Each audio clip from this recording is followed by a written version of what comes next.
नमस्कार दोस्तों, मैं Raman Jha MBA from NMIMS MP registered mutual fund distributor और बैंकिंग इंडस्ट्री में 10+ ईयर का एक्सपीरियंस लेकर आपके लिए लेकर आता हूं practical finance knowledge. Welcome to finance with Raman. अगर आपके पास घर, शॉप, कमर्शियल प्रॉपर्टी, ऑफिस या प्लॉट है और आपको बिजनेस, एजुकेशन, मेडिकल इमरजेंसी या किसी भी पर्सनल फाइनेंस नीड के लिए पैसों की ज़रूरत है तो लोन अगेंस्ट प्रॉपर्टी आपके लिए एक बहुत अच्छा ऑप्शन हो सकता है। आज की इस वीडियो में हम जानेंगे लोन अगेंस्ट प्रॉपर्टी क्या होता है, कौन अप्लाई कर सकता है, कौन सी प्रॉपर्टी एलिजिबल होती है, कितना लोन मिल सकता है, इंटरेस्ट रेट कितनी होती है, कौन से डॉक्यूमेंट चाहिए, लोन अप्रूवल्स के टिप्स। तो चलते हैं, वीडियो को शुरुआत करते हैं। सबसे पहले समझते हैं कि लोन अगेंस्ट प्रॉपर्टी या लैप होता क्या है। लोन अगेंस्ट प्रॉपर्टी या लैप सिक्योर लोन होता है। इसमें आप अपनी प्रॉपर्टी बैंक या NBFC के पास मॉर्गेज रखते हैं। ध्यान रहे, प्रॉपर्टी बैंक के पास बिकती नहीं है, ये सिर्फ मॉर्गेज होती है। लोन कंप्लीट होने के बाद प्रॉपर्टी के डॉक्यूमेंट वापस मिल जाते हैं। एग्जाम्पल के लिए, अगर आपके घर की मार्केट वैल्यू 1 करोड़ है तो बैंक उस पर लगभग 70 से 80% का लोन देती है। आगे हम समझते हैं कौन अप्लाई कर सकता है लोन अगेंस्ट प्रॉपर्टी के लिए। Salaried employ, self employ, business owner, professional जैसे CA, डॉक्टर, आर्किटेक्ट, कंसल्टेंट। इसमें मिनिमम एज की जो रिक्वायरमेंट होती है वो 23 ईयर चाहिए, maximum up to 65 to 70 depending upon bank and NBFC to NBFC। अभी हम प्रॉपर्टी के बारे में समझते हैं, कौन कौन से प्रॉपर्टी एलिजिबल होती हैं लोन अगेंस्ट प्रॉपर्टी के लिए। जैसे residential house, flat, shop, commercial, office, industrial property जैसे ग्राम पंचायत, गाला, शेड या प्लॉट हो गया, एंड नॉन एग्रीकल्चर प्लॉट। ध्यान रहे, प्लॉट और ग्राम पंचायत प्रॉपर्टी में नॉर्मली बैंक फंडिंग नहीं करती है। उस केसेस में जो है NBFC में आपको जाना पड़ सकता है, जहाँ पे रेट ऑफ इंटरेस्ट आपको 1 से 2% ज़्यादा लगेगा बैंक की तुलना में। How much loan can we get, ये सबसे इम्पोर्टेंट क्वेश्चन है। लोन अमाउंट डिपेंड करता है प्रॉपर्टी वैल्यू, आपकी income, current loan, CIBIL score.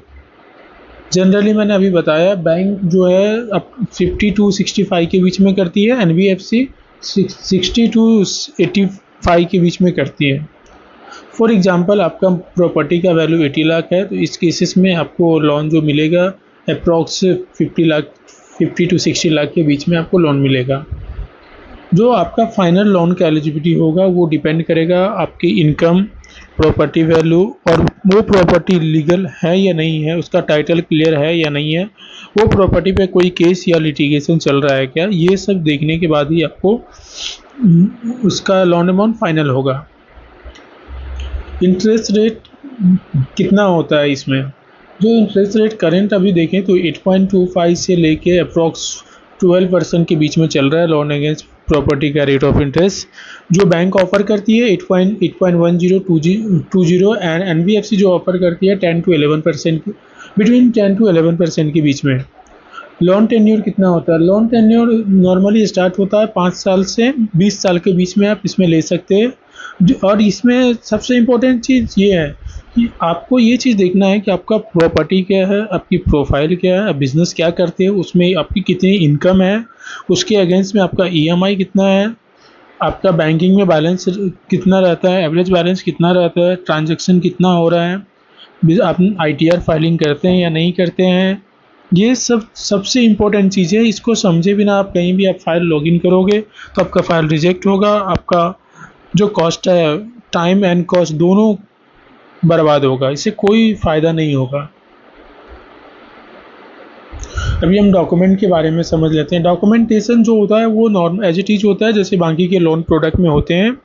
चलिए हम फिर भी डिटेल में समझते हैं। इन आइडेंटिटी प्रूफ, पैन कार्ड, आधार कार्ड और बिजनेस प्रूफ, अगर आप बिजनेस कर रहे हैं तो GST सर्टिफिकेट, उद्यम सर्टिफिकेट एंड गुमस्ता, एक फ़ोटो लगेगा आपका, Last 3 year ITR completed computation of income, balance sheet and profit and loss.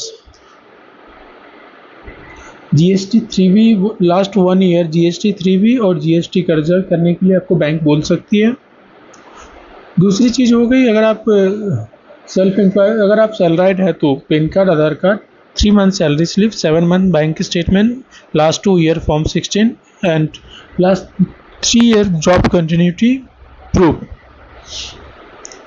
अभी हम समझेंगे प्रॉपर्टी डॉक्यूमेंट क्या क्या चाहिए। ऑल चेन ऑफ एग्रीमेंट, जितने भी चैन हुए हैं वो प्रॉपर्टी की पूरा चैन ऑफ एग्रीमेंट लगेगा। शेयर सर्टिफिकेट, अगर फ्लैट या कमर्शियल है तो अगर शेयर सर्टिफिकेट अवेलेबल है तो उसी सर्टिफिकेट अगर अवेलेबल है तो approve plan, property tax, society registration certificate.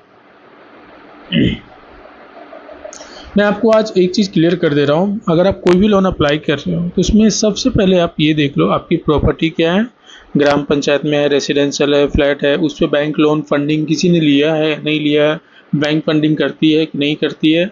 उसमें आप चाहिए तो आप एक बार डॉक्यूमेंट चेक लेके जाइए बैंक या NBFC में चेक करवा लीजिए, वो कंफर्म कर देंगे। दूसरी चीज़, आपकी जो ITR है उसमें आपने इनकम कितना शो की है, उसके अगेंस्ट में आपका EMI कितना है। अगर आपने सपोज 1 लाख का इनकम शो कर रहे हैं, 30,000 का EMI आपका अभी है, तो वैसे केसेस में आपकी एलिजिबिलिटी अप्रॉक्स जो होगी वो 40 to 45 लाख के बीच में होगी। अगर आप डिमांड करोगे मुझे 80-90 लाख चाहिए तो वो नॉर्मल इनकम में नहीं बैठेगा। वैसे केसेस में जो बैंक और NBFC के पास होती है, banking product, liquid income program, gross turnover program, there are several program, 6 to 7 program, जैसे GST, turnover, leap, banking, normal income program, ये सब चेक करके आपको बैंक कंफर्म करेंगे। अगर आप जैसे किसी का किराना शॉप है, वहाँ पे वो ITR में इनकम उतना शो करेगा नहीं जितना उसका एक्चुअल है, तो ये केसेस में लिक्विड इनकम प्रोग्राम अप्लीकेबल होता है, जिससे क्लाइंट का एक्चुअल इनकम का जो CA होते हैं वो लोग वेरीफाई करते हैं, डॉक्यूमेंटेशन एंड विजिट करते हैं, समझते हैं कितना कैश फ्लो है, उसके अकॉर्डिंग टू वो लोग profit and loss and balance sheet बना के देते हैं बैंक और NBFC को। तो उसके बेस पे बैंक लोन अप्रूव या रिजेक्ट करती है। दूसरी चीज़, आपकी जो लोन चल रही है, करंट लोन चल रही है, उसकी EMI आप कैसे भर रहे हो, आप टाइम पे भर रहे हो या लेट भर रहे हो, सिविल में कोई ओवर ड्यू तो नहीं है। ध्यान रहे कि 750 का सिविल अच्छा स्कोर माना जाता है, इससे कम स्कोर पे आपको लोन मिलने में दिक्कत आती है। चलिए हम अगले पेज पे चलते हैं। कॉमन मिस्टेक, लोग अक्सर ये मिस्टेक करते हैं, सिर्फ इंटरेस्ट रेट देखना, प्रोसेसिंग फीस इग्नोर करना, हिडन चार्ज ना भरना, प्रॉपर्टी पेपर वेरीफाई ना करना, एक ही बैंक में अप्लाई कर देना। हमेशा कंपेयर करके लोन लीजिए। यहाँ पे इंटरेस्ट रेट देखना है इन द सेंस, जैसे आपकी प्रॉपर्टी क्या है, जैसे अगर प्लॉट है तो आप बैंक में जाओगे तो बैंक से लोन मिलेगा ही नहीं, तो ऐसे केसेस में आपको समझना पड़ेगा प्रॉपर्टी क्या है, आपकी इनकम क्या है।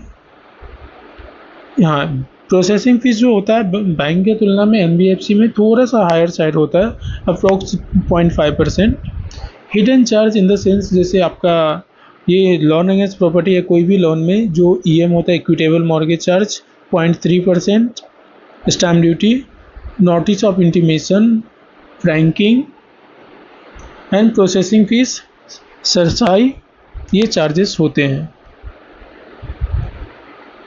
चलिए हम अभी लास्ट पे जाते हैं। आज हमने सीखा लोन अगेंस्ट प्रॉपर्टी क्या होता है, एलिजिबिलिटी, डॉक्यूमेंटेशन क्या क्या लगते हैं, लोन अमाउंट कितना मिलेगा कितने की प्रॉपर्टी पे, इंटरेस्ट टाइप, अप्रूवल के बारे में मैंने बताया अभी आपको। अगर आपको loan against property, home loan या किसी